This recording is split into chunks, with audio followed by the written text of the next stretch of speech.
जय हिंद साथियों, नमस्कार। एक बार फिर से आप सभी का स्वागत है आज की इस जीके जीएस की क्लास में। साथियों, ये जो क्लास है ये RRB group D, NTPC, RPF constable और जो रेलवे से संबंधित जितने भी एग्जाम होते हैं उस सभी के लिए बहुत ही महत्वपूर्ण होने वाली है। इसमें दोस्तों हम लोग जो है प्रीवियस ईयर पेपर पर आधारित मोस्ट इम्पॉर्टेंट क्वेश्चंस को देखने वाले हैं। तो आइए साथियों शुरू करते हैं क्लास को।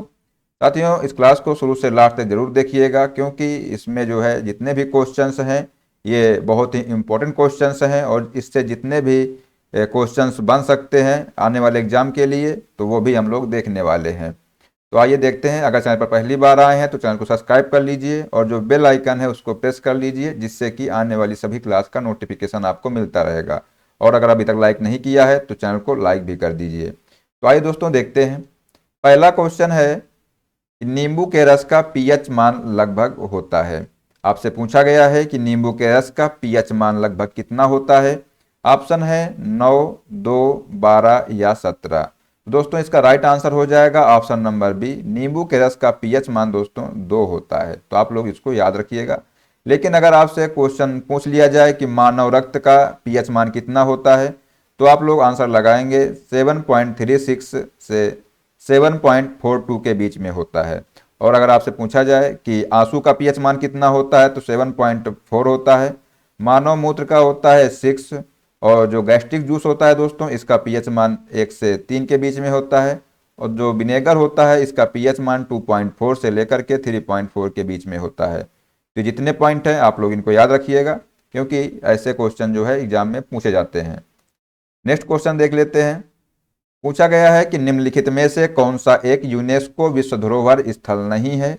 ऑप्शन है अजंता की गुफाएं औरंगाबाद, रानी की वाव पाटन, जंतर मंतर नई दिल्ली, सूर्य मंदिर कोणार्क। इसका राइट आंसर हो जाएगा option number C. Jantar Mantar जो कि नई दिल्ली में है इसको जो है यूनेस्को द्वारा विश्व धरोहर स्थल नहीं घोषित किया गया है। लेकिन आप लोग दोस्तों याद रखेंगे कि जो जयपुर का जो जंतर मंतर है इसको जो है 2010 में विश्व विरासत स्थल घोषित किया गया है। तो आप लोग यहाँ पर कंफ्यूज नहीं होइएगा क्योंकि यहाँ पर जो ऑप्शन दिया था ये नई दिल्ली का जंतर मंतर था। लेकिन आप लोग याद रखिएगा कि जो जयपुर का जंतर मंतर है उसको जो है 2010 में विश्व विरासत स्थल घोषित किया गया है। दोस्तों अगर बात करते हैं यूनेस्को की तो इसका जो फुल फॉर्म होता है united nation educational, scientific and cultural organisation, इसका फुल फॉर्म होता है। और आपसे पूछ लिया जाए कि जो इसका मुख्यालय कहाँ पर है तो आप लोग याद रखिएगा कि यूनेस्को का मुख्यालय दोस्तों पेरिस में है। ठीक है, तो यहाँ से आपके इतने क्वेश्चन बन सकते हैं। इसके बाद देख लेते हैं। नेक्स्ट क्वेश्चन है, ब्रायोफाइटा निम्नलिखित में से किस वनस्पति से संबंधित है। ऑप्शन है क्लैडोफोरा, देवदार, मार्केंसिया या जलतिपतिया। इसका राइट आंसर हो जाएगा option number C. Option number C दोस्तों इसका करेक्ट हो जाएगा, मार्केंसिया इसका राइट आंसर हो जाएगा। तो आप लोग इसका आंसर सी लगाइएगा। नेक्स्ट क्वेश्चन है, निम्नलिखित में से किसे 2019 में भारत रत्न से सम्मानित नहीं किया गया था। तो दोस्तों ये जो क्वेश्चन है प्रीवियस ईयर क्वेश्चन है, इसको जो है 2019 की बात की गई है। तो आप लोग को दोस्तों पता होगा कि जो 2019 में श्री अटल बिहारी वाजपेयी को जो है ये भारत रत्न से सम्मानित नहीं किया गया था। लेकिन दोस्तों ये आपके लिए क्वेश्चन ये बेकार हो गया, ये क्वेश्चन आपसे पूछा नहीं जाएगा। अब आपसे पूछा जाएगा दोस्तों 2024 के बारे में। तो आप लोग याद रखिएगा दोस्तों कि 2024 में भारत रत्न से सम्मानित किसे किया गया है। तो Karpoori Thakur, Lal Krishna Advani, M S Swaminathan, P V Narasimha Rao और चौधरी चरण सिंह। दोस्तों जो 5 लोग हैं इनको जो है 2024 में भारत रत्न से सम्मानित किया गया है। तो आप लोग जो है इनका नाम याद रखिएगा। ठीक है, तो कौन कौन से हैं, कर्पूरी ठाकुर, लाल कृष्ण आडवाणी, एम एस स्वामीनाथन और जो है पीवी नरसिम्हा राव, चौधरी चरण सिंह। दोस्तों इनको जो है इससे सम्मानित किया गया है। तो आप लोग दोस्तों इनको याद रखिएगा। कर्पूरी ठाकुर जो है दोस्तों इनको मरणोपरांत दिया गया है, एम एस स्वामीनाथन को मरणोपरांत दिया गया है, पीवी नरसिम्हा राव को मरणोपरांत दिया गया है और चौधरी चरण सिंह को, इन 4 लोगों को दोस्तों मरणोपरांत दिया गया है। दोस्तों जो ये स्वामीनाथन है, एम एस स्वामीनाथन, इनको जो है हरित क्रांति का जनक कहा जाता है। आप लोगों को ये भी पता होना चाहिए। ठीक है, नेक्स्ट क्वेश्चन साथियों है, इसमें पूछा गया है 2020 में भारत के गणतंत्र दिवस समारोह के जो मुख्य अतिथि थे ये कौन थे, तो इसमें 2020 की बात की गई है। तो दोस्तों 2020 में जो है ब्राज़ील के राष्ट्रपति जो हैं ये जो है 2020 में भारत के गणतंत्र दिवस के समारोह के मुख्य अतिथि थे। तो आप लोग दोस्तों अब याद रखिएगा 2025 के बारे में। तो दोस्तों अगर आपसे क्वेश्चन पूछा जाए कि बताइए 2025 में भारत के गणतंत्र दिवस समारोह के मुख्य अतिथि कौन थे, तो आप लोग आंसर लगाएंगे प्रबोवो सुबियांतो, जो कि इंडोनेशिया के राष्ट्रपति हैं। ठीक है, तो आप लोग अब आंसर इसको लगाएंगे। नेक्स्ट क्वेश्चन की बात करते हैं। क्वेश्चन नंबर 6 है, पूछा गया है दोस्तों कि पाइथन एक है, ये कंप्यूटर का क्वेश्चन है। पूछा गया है इसमें कि पाइथन जो है एक प्रकार की क्या है। ऑप्शन है प्रोग्रामिंग भाषा, ऑपरेटिंग सिस्टम, मैलवेयर या वेब ब्राउजर। तो आप लोग दोस्तों इसका राइट आंसर लगाएंगे ऑप्शन नंबर ए, प्रोग्रामिंग भाषा है। क्या है, तो जो पाइथन दोस्तों है ये एक प्रकार की प्रोग्रामिंग भाषा है। तो ऑप्शन नंबर ए दोस्तों इसका राइट आंसर लगाएंगे। नेक्स्ट क्वेश्चन है, मायोपिया वाले व्यक्ति की दृष्टि को ठीक करने के लिए किस प्रकार के लेंस की आवश्यकता होती है। मायोपिया मतलब होता है दोस्तों निकट दृष्टि दोष। इसको ठीक करने के लिए किस प्रकार के लेंस की आवश्यकता होती है। ऑप्शन है अपसारी लेंस, द्विफोक्सी लेंस, बेलनाकार लेंस या अभिसारी लेंस। तो दोस्तों अगर आप लोगों को मालूम होगा कि जो निकट दृष्टि दोष के लिए जो है किस प्रकार के लेंस की आवश्यकता होती है, तो आप लोग आंसर लगाएंगे ऑप्शन नंबर ए, अपसारी लेंस। दोस्तों जो अपसारी लेंस होता है इसी को जो है बोलते हैं अवतल लेंस। तो आप लोग ये चीज याद रखिएगा दोस्तों कि निकट दृष्टि दोष के लिए अवतल लेंस का प्रयोग किया जाता है। लेकिन आपसे अगर पूछा जाए कि जो दूर दृष्टि दोष है उसके लिए किस प्रकार के लेंस का प्रयोग किया जाता है, तो आप लोग बताएंगे वहां पर उत्तल लेंस का। ठीक है, तो यहाँ पर एक पॉइंट ये भी याद रखिएगा, दूर दृष्टि दोष जो होता है दोस्तों, दूर दृष्टि दोष, ठीक है, तो इसके लिए दोस्तों जो है उत्तल लेंस का प्रयोग किया जाता है। ठीक है, तो ये पॉइंट भी आप लोग याद रखिएगा। अब अगर आप लोगों को ये नहीं मालूम होगा दोस्तों कि जो उत्तल लेंस है इसी को जो है अभिसारी लेंस कहते हैं, तो आप लोग यहाँ से ये याद रखिएगा कि जो उत्तल लेंस है, क्योंकि अगर ऑप्शन में जो है आपको उत्तल लेंस ना दिया रहे, अगर अभिसारी लेंस दिया रहे तो आप लोग ये चीज याद रखिएगा कि अभिसारी लेंस इसको बोलते हैं, किसको, उत्तल लेंस को। तो आप लोग यहाँ से ये याद रखिएगा। और जो अवतल लेंस होता है दोस्तों इसको जो है अपसारी लेंस कहते हैं। ठीक है, तो आपको यहाँ से 2 पॉइंट मिल गए, तो इनको भी याद रखिएगा। नेक्स्ट क्वेश्चन है, इंटेल कोर i9 एक प्रकार का क्या है, यह पूछा गया है। तो ऑप्शन है एंटीवायरस, प्रोसेसर, मदरबोर्ड या हार्ड डिस्क। साथियों इसका राइट आंसर हो जाएगा ऑप्शन नंबर बी, प्रोसेसर है। जो इंटेल कोर i9 है ये एक प्रकार का प्रोसेसर है। तो ऑप्शन नंबर बी दोस्तों इसका आंसर सही हो जाएगा। नेक्स्ट क्वेश्चन है क्वेश्चन नंबर 10, इसमें पूछा गया है, क्वेश्चन नंबर 9 है दोस्तों कि हुमायूंनामा, जो हुमायूंनामा है ये किसके द्वारा लिखी गई है, ये आपसे पूछा गया है। ऑप्शन है गुलबदन बेगम, बाबर, अकबर या नूरजहां। इसका राइट आंसर हो जाएगा ऑप्शन नंबर ए, गुलबदन बेगम दोस्तों इसका राइट आंसर हो जाएगा। नेक्स्ट क्वेश्चन की बात करते हैं। क्वेश्चन नंबर 10 है, पूछा गया है कि निम्नलिखित में से कौन एक सुपरसोनिक क्रूज मिसाइल है। ऑप्शन है त्रिशूल, ब्रह्मोस, आकाश या पृथ्वी। तो इसका राइट आंसर हो जाएगा ऑप्शन नंबर बी, ब्रह्मोस दोस्तों जो है, जो ब्रह्मोस है ये सुपरसोनिक क्रूज मिसाइल है। तो ऑप्शन नंबर इसका बी आप लोग राइट लगाएंगे। नेक्स्ट क्वेश्चन की बात करते हैं। क्वेश्चन नंबर 11, जिम कॉर्बेट राष्ट्रीय उद्यान में स्थित है। तो पूछा गया है कि जो जिम कॉर्बेट राष्ट्रीय उद्यान है दोस्तों ये कहां पर स्थित है। ऑप्शन है गुजरात, उत्तराखंड, कर्नाटक या राजस्थान। इसका राइट आंसर हो जाएगा ऑप्शन नंबर बी, उत्तराखंड में दोस्तों जो जिम कॉर्बेट नेशनल पार्क है ये उत्तराखंड में स्थित है।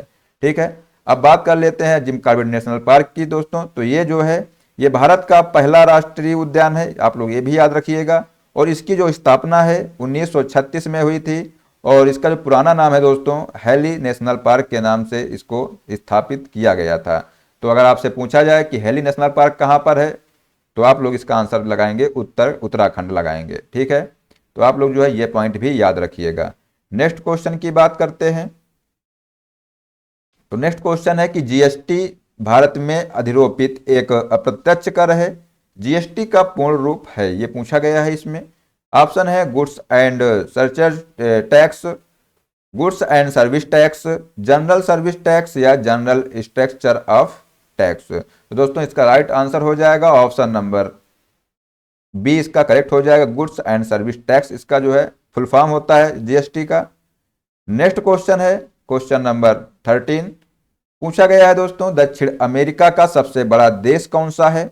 ऑप्शन है ब्राजील, अर्जेंटीना, बोलिविया या कोलंबिया।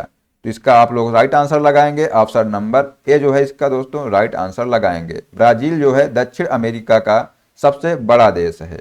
ठीक है, इसके बाद है नेक्स्ट क्वेश्चन।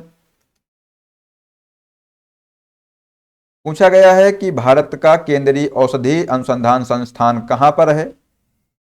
तो बताइए इसका राइट आंसर क्या हो जाएगा कि भारत का केंद्रीय औषधि अनुसंधान संस्थान कहां पर है?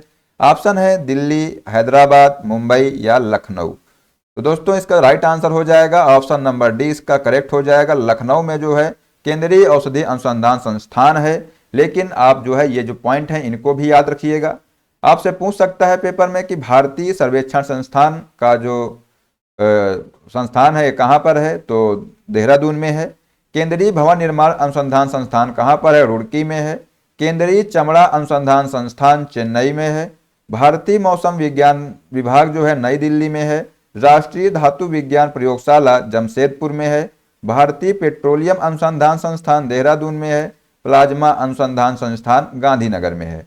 और अगर आपसे पूछा जाए कि राष्ट्रीय गन्ना अनुसंधान संस्थान कहाँ पर है, तो आप लोग आंसर लगाएंगे लखनऊ में है। नेशनल डेयरी रिसर्च इंस्टीट्यूट दोस्तों करनाल में है।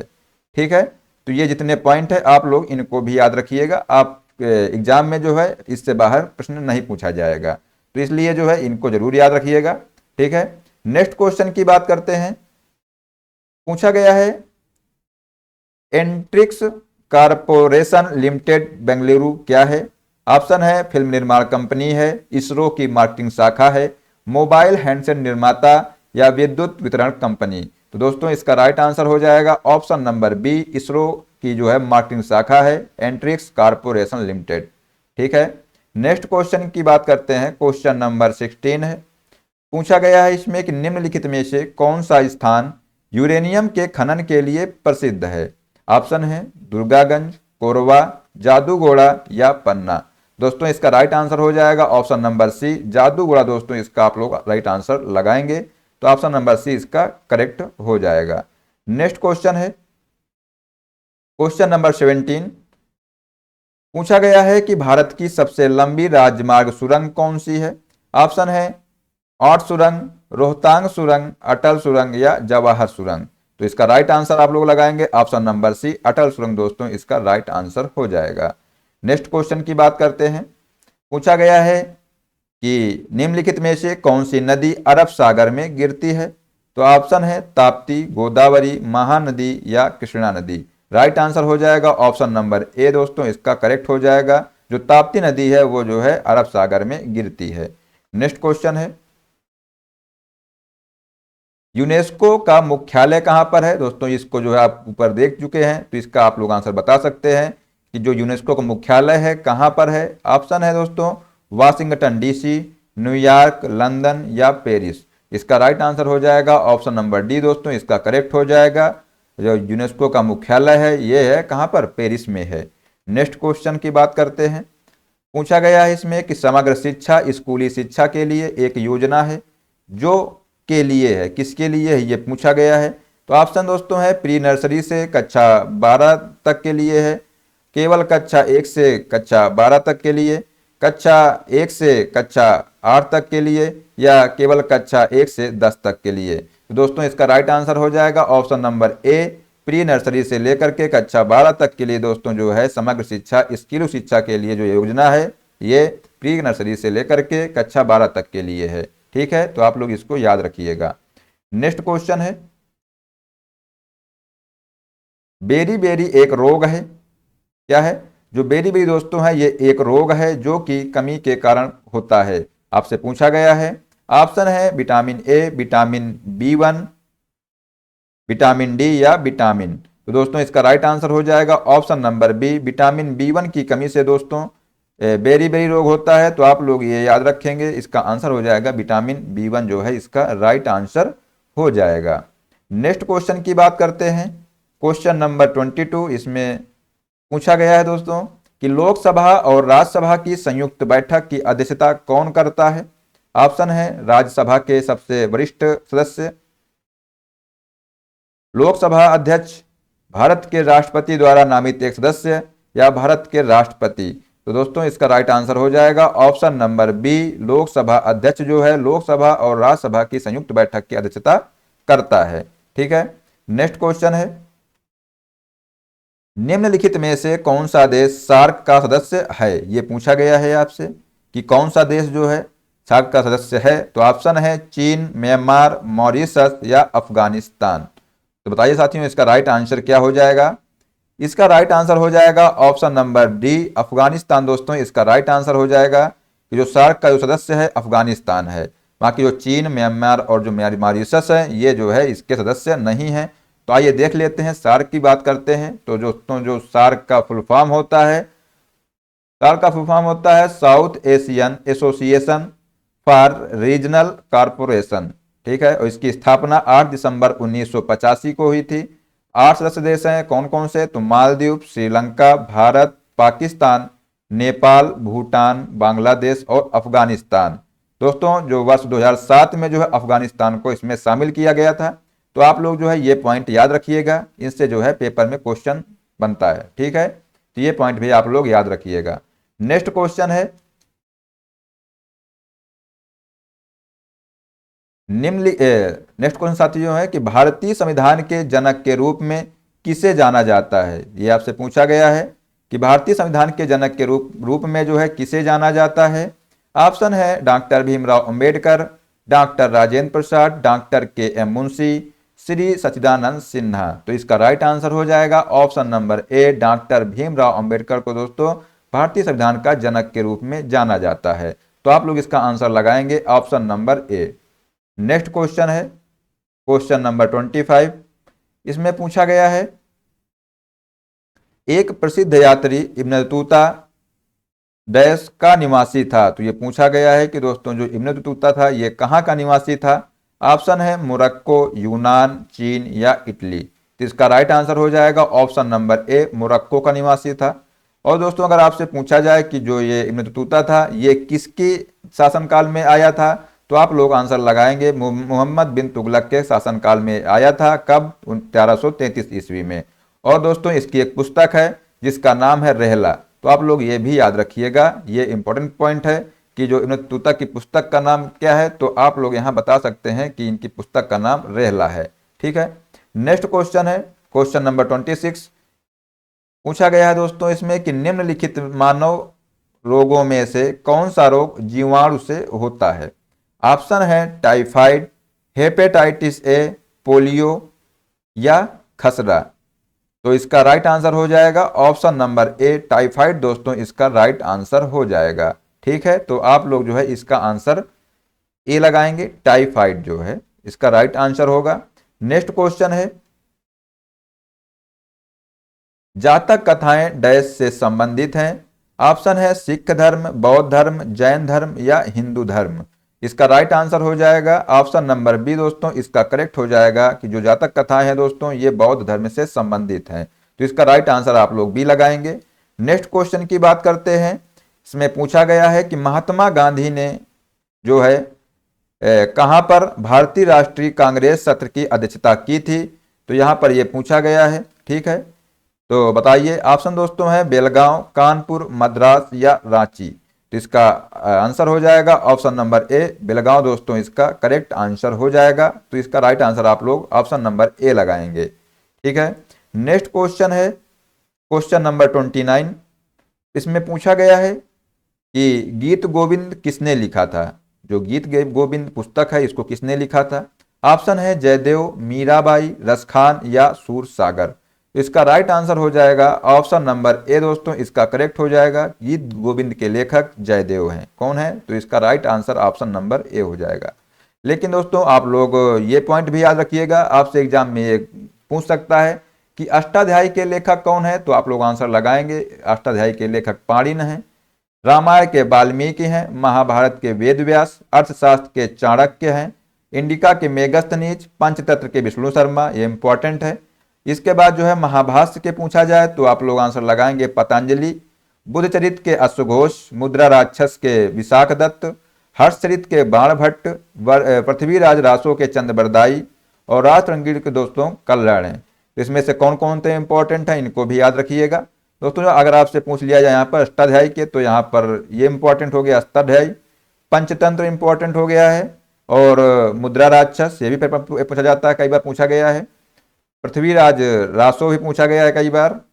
बुद्ध चरित्र, महाभाष्य, इतने जो दोस्तों अधिकतर ये पेपर में जो है पूछे गए हैं, तो इनको आप लोग जरूर याद रखिएगा। नेक्स्ट क्वेश्चन है